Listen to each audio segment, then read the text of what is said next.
enough your leafy screens throw down and show like those you are. You, worthy uncle, shall with my cousin, your right noble son, lead our first battle. Worthy Macduff, and we shall take upon what else remains to do, according to our order. Fare you well, do we but find the tyrant's power tonight. Let us be beaten if we cannot fight. Make all our trumpets speak, give them all breath. Those clamorous harbingers of blood and death. They have tied me to a stake, I cannot fly. But bear-like, I must fight the course. What's he that was not born of woman? Such a one am I to fear? Or none? What is thy name?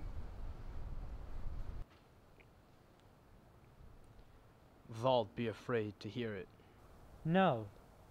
Though thou call'st thyself a hotter name, then any is in hell. My name is Macbeth. The devil himself could not pronounce a title more hateful to mine ear. No, nor more fearful. Thou liest, abhorred tyrant. With my sword, I'll prove the lie thou speakest.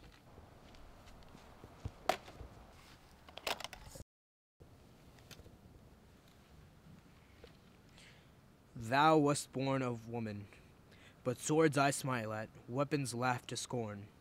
Brandished by man, that's of a woman born. That way the noise is. Tyrant, show thy face. If thou beest slain, and with no stroke of mine, my wife and children's ghosts will haunt me still. I cannot strike at wretched kerns, whose arms are higher to bear their staves. Either thou, Macbeth, or else my sword, with an unbattered edge, I sheathe again, undeeded.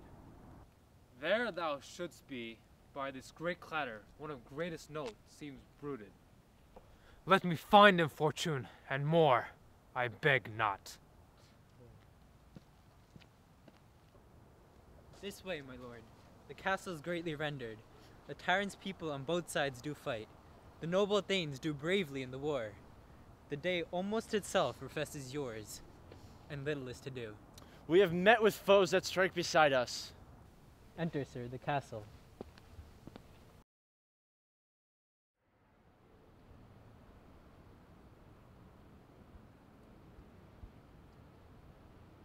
Why should I play the Roman fool and die on mine own sword?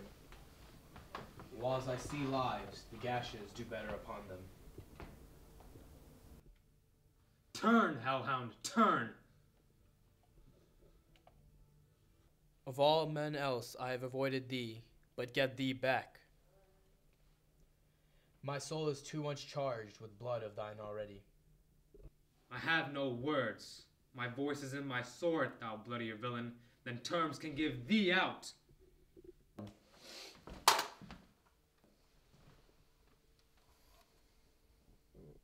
Thou losest labor, as easy mayst thou the entrenched air.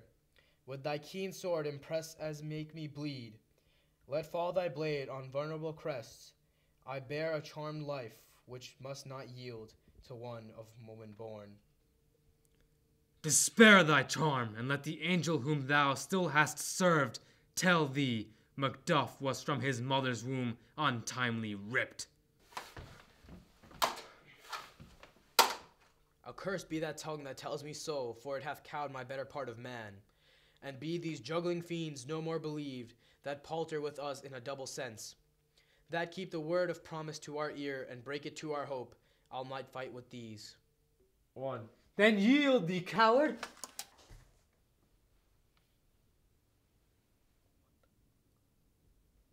And live to be the show and gaze at the time. We'll have thee as our rarer monsters are, painted on a pole and under it. Here may you see the tyrant.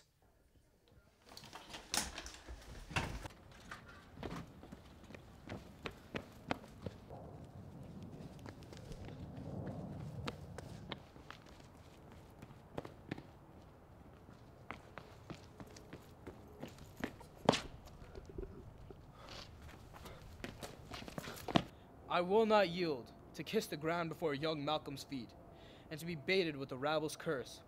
Though Burnham would become to Dunsinane, and thou opposed, being of no woman born, yet I will try the last. Before my body, I throw my warlike shield away. Lay on, Macduff, and damn be him that first cries, "Hold, enough!"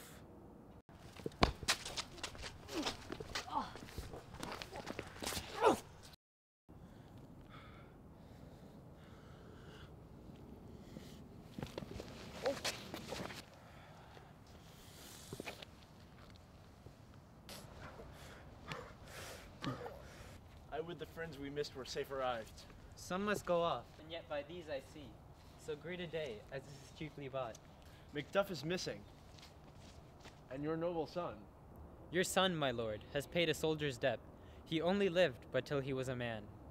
The which no sooner had his prowess confirmed, in the unshrinking station where he fought, but like a man he died. Then he is dead? Aye, and brought off the field. Your cause of sorrow must not be measured by his worth, for then it hath no end. Had he his hurts before? Aye, on the front. Why then, God's soldiers be he. Had I as many sons as I have hairs, I would not wish them to a fair death, and so his knell is knolled. He's worth more sorrow, and that I'll spend for him. He's worth no more. They say he parted well, and paid his score, and so, God be with him. Here comes newer comfort.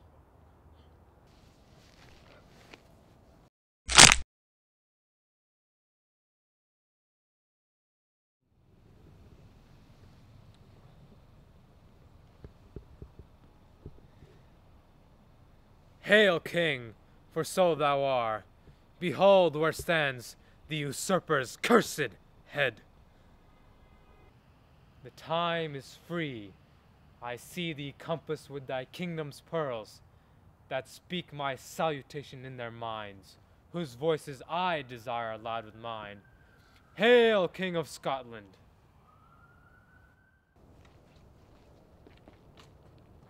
We shall not spend a large expense of time before we reckon with your several loves and make us even with you. My thanes and kinsmen henceforth be earls, the first that ever Scotland in such an honor named. What's more to do, which would be planted newly with the time, as calling home our exiled friends abroad, that fled the snares of watchful tyranny, producing forth the cruel ministers of this dead butcher and his fiend-like queen, who as 'tis thought by self and violent hands, took off her life. This and what needful else that calls upon us by the grace of grace, we will perform in measure, time and place. So thanks to all at once, and to each one whom we invite to see us crowned at Scone.